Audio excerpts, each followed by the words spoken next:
So what do you think makes something a tale of our time? Well, I feel like there could be like different classifications of what could make it a tale of our time. You can look at characters. Does it speak to like the average Joe of today? Does it show his struggles and things like that? So I believe that a tale of our time is kind of something that speaks to the struggles that we go through on a daily basis.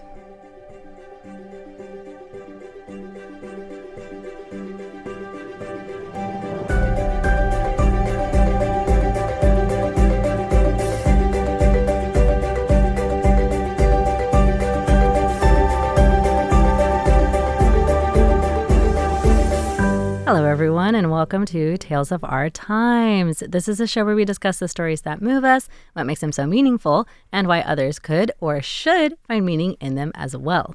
This is not a spoiler-free show, so bear that in mind as you continue to listen. We tackle movies, books, stage plays, and more. Where there's a story, there's a reason to read or watch in today's case, or listen, I suppose, if you really want to go that route. I'm your host, Amanda Stevens, and joining me in the studio is my friend and guest, Saree. Welcome. Hello. Thank you for coming all the way out here. Before we get into, obviously, what I'm very excited to talk about, would you mind introducing yourself? Yeah. So my name is Saree van Kopenhagen, but you can call me Saree. I am 31 years old. I'm from South Africa. I'm currently teaching, but I have a background in music and theater. Mm-hmm. And so that's why today's topic is especially special for me. So, yeah. And what story did you bring for us to talk about today? The Producers. Yes. I'm so excited. I love this play. It's so much fun. Mm-hmm. So do you think that there's any information that we need to know about The Producers? Yeah. A lot of people probably know it because there was a very famous film. I don't remember if that's like the first way that I saw it or the second way that I saw it. Yeah. So the original that most people know, I think it was a screenplay first, but I always think of it as a play. Yeah. It was from a Mel Brookes 1967 movie. Oh, yeah. But then there was a redo, and I think I've seen the redo. I don't know if I've seen the original. I actually don't remember. And that was in 2005. Oh, yeah. And more people might know that one is still written by Mel Brookes, but starred, oh no, do I remember anybody's name? Nathan Lane, Matthew Broderick, and Uma Thurman. Yeah, that's the reader, yeah. Yeah, so and that's the hottie with the body in this play. But anyway, what do you think people should know about this before we get into a summary? Okay, so I think what people should know about this play/movie is that it's a lot of fun. Oh, so true. Yeah. It's a comedy. It's a comedy. It's definitely a comedy. Yeah. And it is, as we said, like kind of like a tale of our time in the sense of it speaks to different types of struggles. It talks about different type of people and how they kind of coexist and come together. And it's really fascinating to see how those people can take something that's maybe something bad and make it something good. It shows a lot of transformation in different ways. So yeah, that's what I think it does. I also like to put out, I feel like it's a very tongue-in-cheek, the story is about like what does it take to put on a play, right? But having watched it again in like post 2000s, it still felt very appropriate for like what it takes to, though I've never had to like produce a play itself, any sort of large production. And like, what are you gonna do? What are the struggles that you may have? Like, as you said, the personalities that tend to get involved in it. How do you manage those? How do you manage your personal relationships while you're trying to devote yourself to this big project? And The Producers does it in a way that is charming and witty and hilarious. Yeah. Very so. With very song. True. Yeah. Oh, God. So, okay. Before we get into anything else, before we just keep talking about it, Saree, could you please give us a summary of The Producers? Okay. So it starts with, as the title says, a producer, right? The opening scene is of people coming out of a theater, and they seem to have enjoyed it. Yeah. Right? They seem to have enjoyed what they just watched. But then as the music progresses and we hear more of the lyrics, we learn that it was an awful show. It was absolutely, it tanked. Right? And then we learn that it's Max Bialyster. I think, if I'm saying that correctly, I do tend to forget names. Yeah.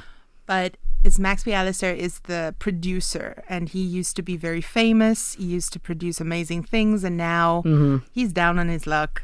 His shows are not doing well, and people know about it. Then it cuts to an accountant who is looking for Max Bialyster. And this accountant, Mr. Bloom. Yeah. Mr. Bloom. Yeah. That name sounds so familiar. Yeah. Yeah.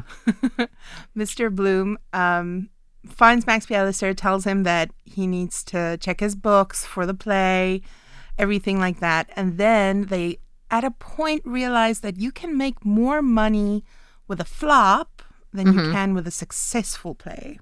Right. Because like the outrage and people people hate watching it instead of like, and generating all of the attention from everyone saying how bad it is. Yeah. Still true, I feel like. In some ways. Yeah, still true. Very true. But so they decide to make a flop. Well, Max Bialyster decides to make a flop, and he's trying to get Mr. the worst Bloom, flop possible, right? The worst flop possible. He tries to get Bloom into doing it with him because, of course, he has like all of the accounting skills and whatever. But you need someone to manage your money. Yeah. But Bloom is apprehensive at first. And then he goes back to his job, does an amazing number on how he wants to be a producer as well. Same. Because in my personal opinion, I don't think I would be able to be an accountant. I take my hat off to accountants. Necessary. An extremely necessary job. Sort of like bridge engineer. Yeah. Not a job that I could handle. No, not me neither. like not even a little. So he's like, I've been called by the siren song that I sang about producing. I'm going to help you produce a terrible play. And so tell us about this play. What is the play that they end up making? Okay. It's insane. It's insane. So first they find the worst director, the worst choreographer, the worst everything, right? And then they come up with this beautiful, spectacular play called Springtime for Hitler. But yeah, so they think it's going to flop because, of course, this is also set in a time closer to World War II. And, you know, tensions are still a bit there. It's a very, like, as much as it is like a hot button topic today, it was like an on fire button. In the setting of this screenplay. Yeah. And so they know it's going to flop, right? It has to. But then somebody says good luck. And as we know, they say it to the main character in the play. As we know that you don't say good luck to an actor, right? You say break a leg. And they have a whole song about that as well, which I love. It's called You Never Say Good Luck on Opening Night. Yes. I love that. It's a great, everything is very, very cheeky. And technically, it works. Yeah. In a sense. Not the way they intended, though. No. So, unfortunately, the main actor ends up breaking his leg because they tell him to break his leg and then he breaks his leg. Yeah. And so the director that they got has to take the stage, right? This director is very flamboyant. And so he makes a mockery of Hitler. Right. Sort of accidentally. He overplays it. Yeah. And then the audience sees this and they mistake this entire play as satire. Yep. Even though it's supposed to be super duper serious. Yeah. And it's not. And so then the play's a hit. Yep. Which is very bad. The worst thing that the producers could have done. Yes. They have even a part where the cops are looking for them and they find two books that say, show to the IRA. And the next one says, never show to the IRA. And so, of course, first of all, Bloom takes the money and he runs with the beautiful Ola, is her name? I don't remember. The hottie. Yeah, the hottie. And she also has a wonderful number about if you got it flaunted, which... I think that's literally the name of the number. Yeah. But Bloom, the accountant, gets together with the hottie of the play. Yeah. They run away Rio. when stuff hits the fan. Yeah. And then poor Max Bialyster, he gets arrested. Mm-hmm. And then he goes to jail. Mm-hmm. And another beautiful number, a wonderful number. Mm-hmm. And of him kind of summarizing what has happened. Yeah. Right? And he does it really well. I really love Nathan Lane, and especially the way he did that. Mm-hmm. Awesome. And then after that, it's a whole thing in the courtroom. Bloom comes back. He feels bad. Yeah. Right? Like his conscience gets to him, and he's like, I can't let him go to jail by himself. Yeah. So he runs back. They both get sent to the slammer. Yeah. And then what is the name of the play they make in the slammer? I don't know. I don't remember. All that I remember is that it ends with them creating another play in jail. It's something like Prison Love. Something like that. It's got to be another like over the top, cheesy, lame title. Yeah. Whatever you guys might think is like on par with Springtime for Hitler. And that's where it ends. We don't see whether or not that one's a hit or a flop. No, I don't think we do. Yeah. But it ends with them clearly kind of back on their BS. Yeah.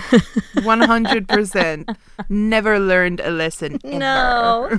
And respect for the grift that doesn't stop. I love that. Yeah, I love that. I love that. Yeah. So it's a very in some ways straightforward story. Yeah. And in other ways like very backwards story. Yeah. Very much. It ends in this sort of like silly place. And like I said, I still feels like pretty relevant, especially this whole message about like outrage selling better than success. Yeah.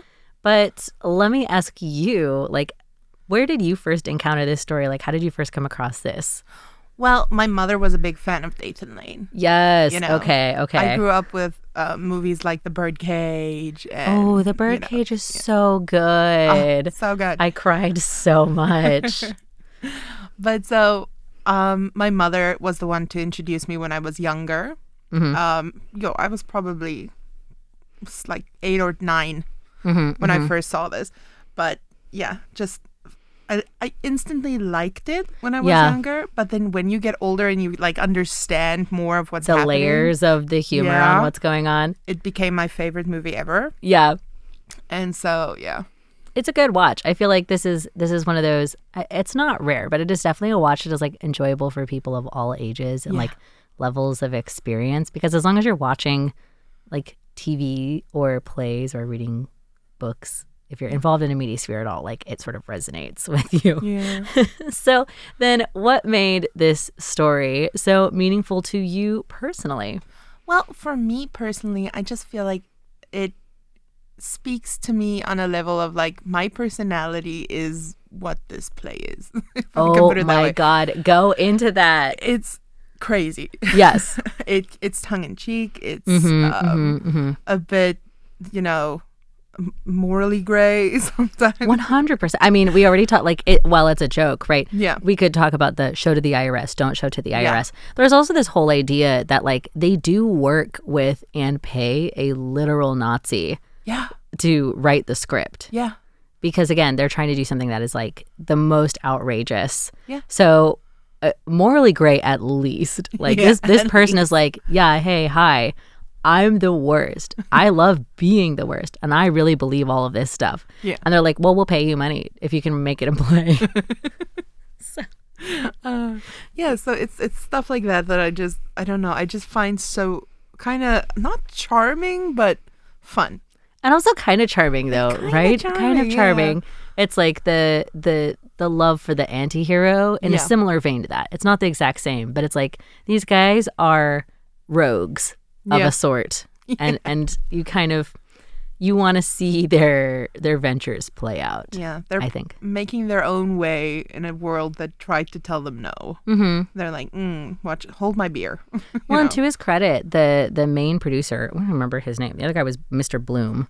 Yeah, Max Bialyster. Bialyster, okay. Bialystock or Bialystock? I can never remember. Max. So Max was, like, he originally did try to do things, like, quote, the right way. And he was very successful. He was very successful. He was making serious plays. He was making plays that, like, he earnestly believed in. He was really, like, putting his best foot forward. So, like, we're seeing him at the end when he's been, like, kind of chewed up and spit out by show business. Not interesting, though. I like this because it's not focusing on the actors. No. Where, like, I feel like their story is a lot more obviously public because we know who they are. Yeah. So interesting in the way that it's focusing on the person in the back end. That's like, I just want to make plays, and it's hard and it sucks. Yeah, it like shows you more of the world of like theater, which I love. I love like, you know, the world of classical music and the classical theater and all of the stuff that guys. So it's nice to see it. Yeah. It's a cheeky peek behind the curtain.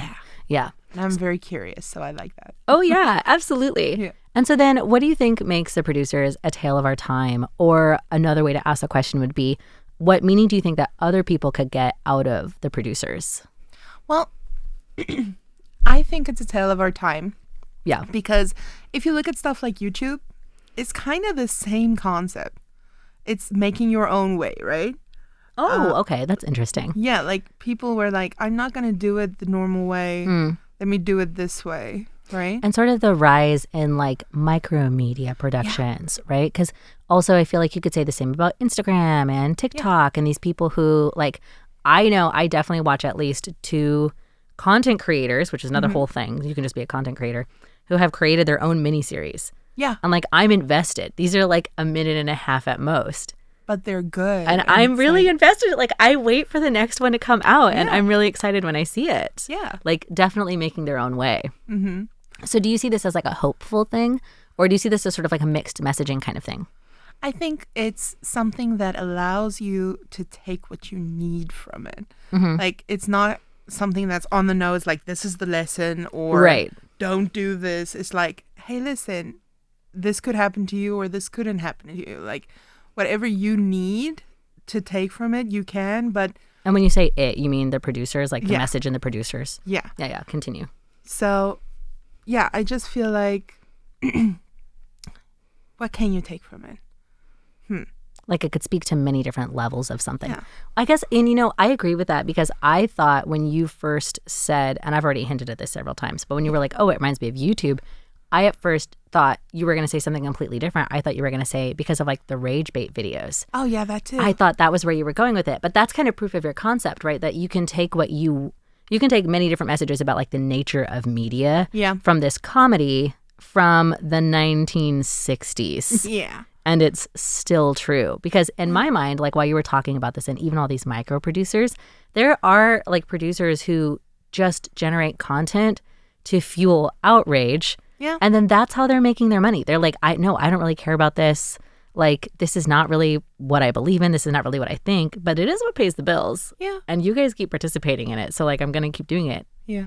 Which also feels very like in the spirit of the film. Kind of, right? I feel like my take is less hopeful than yours. No, so well, both are true, and I agree with both. Yeah, it's very interesting. So the producers sort of giving you an insight into, you know, taking what you will of the media sphere. Yeah. Well, unfortunately, we're almost out of time. I can't believe it. That went by like so fast. Yeah. Oh my God.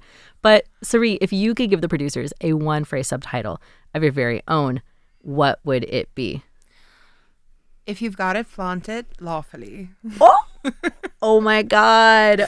For me personally. But if you don't want to, you do what you've got it, flaunt it lawfully. Yeah. I was so curious because you're like one of the few people who has ever come into the studio and been like, I am actually fully prepared for the subtitle.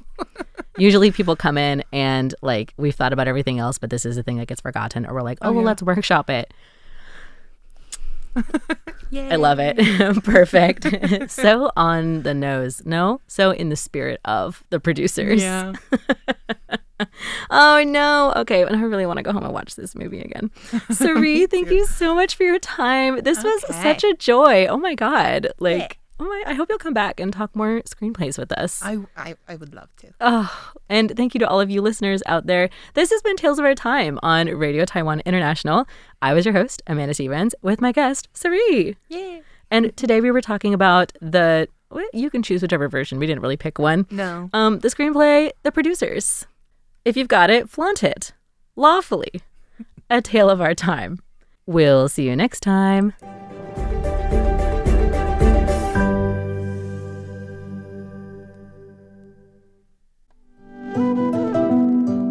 You're listening to Radio Taiwan International.